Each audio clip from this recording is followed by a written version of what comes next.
Vamos viajar no tempo hoje? A gente vai desvendar um dos maiores mistérios do Brasil, lá do passado. É uma história que começa com uma pergunta bem diferente, e que leva a gente para uma descoberta, olha, incrível.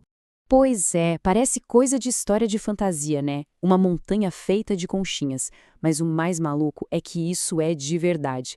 Essas montanhas gigantes existiram bem aqui, no nosso Brasil. E olha, elas guardam segredos que são fascinantes. Então, para começar essa nossa aventura, a primeira coisa que a gente precisa saber é o que eram, afinal de contas, essas montanhas de conchas. O nome disso é sambaqui. E um sambaqui, gente, é tipo um baú do tesouro da história. Só que não é um tesouro de ouro ou de joias, não. É um tesouro de pistas. Pistas que contam como um povo muito antigo vivia. E eles foram construídos, camada por camada, ao longo de muitos anos. E o mais legal de tudo, o segredo já está no nome. Sabe por quê? Porque na língua tupi, a palavra tambá significa concha e ki significa monte, uma pilha de coisas. Então, se a gente junta os dois, tamba mais ki dá sambaqui, uma montanha de conchas. Muito fácil, né? E super genial. E não era qualquer montanha não, viu? Os maiores sambaqui podiam chegar a 30 metros de altura. Imagina só, é muito alto. E tudo isso construído só com o que eles achavam por ali na natureza. Pra gente ter uma ideia melhor, pensa num prédio de 10 andares. É alto, né? Pois bem, um sambaqui era dessa altura. Agora imagina, um prédio inteiro feito de conchinhas, ossos de peixe e um pouco de terra, tudo empilhado um por um. É gigantesco. Ok, então a gente já entendeu que é um sambaqui. Mas, e a pergunta que não quer calar? Quem foi que construiu essas montanhas gigantes? Chegou a hora da gente conhecer esse povo. Eles eram os sambaquieiros. Dá pra chamar eles de o povo da água. Sabe por quê? Porque eles moravam bem pertinho da costa do Brasil, sabe? Perto de rios, de lagoas e, claro, do mar. A vida deles era toda ligada à água.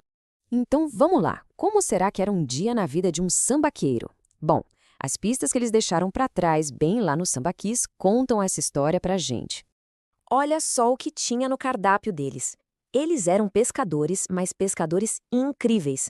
Comiam um monte de peixe, até tubarão. Pegavam mariscos na praia. E não era só isso, não. Também caçavam capivaras, porcos do mato e pegavam frutas na floresta. Era um banquete completo, tudo vindo da natureza. E pensa num povo habilidoso. Eles faziam as próprias ferramentas, sabia?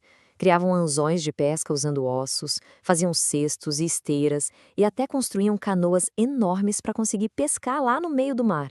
Tudo o que eles precisavam, eles mesmos faziam, usando só o que a natureza dava.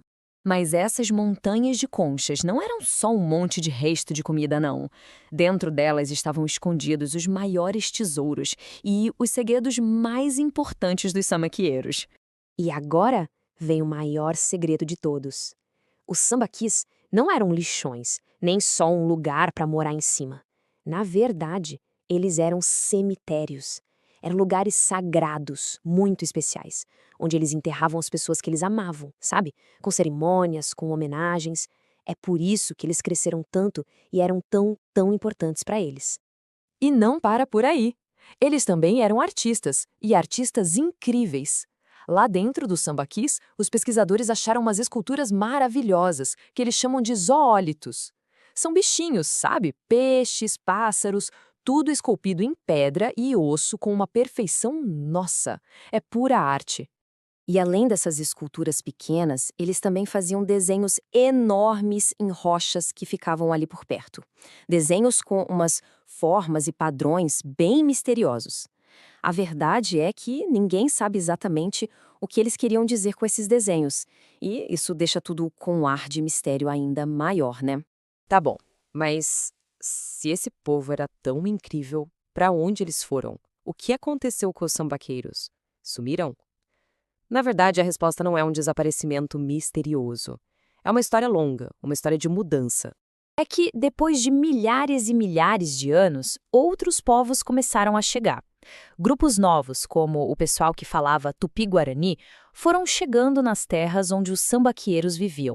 E esse pessoal que chegou, eles tinham um jeito de viver diferente. Eles plantavam a própria comida, faziam potes de barro, sabe, de cerâmica, tinham outras tradições. E o que tudo indica é que não teve uma grande briga, uma guerra. Pelo contrário, parece que eles começaram a viver juntos e a trocar ideias, a aprender uns com os outros. E com essa convivência toda, os costumes foram se misturando, sabe?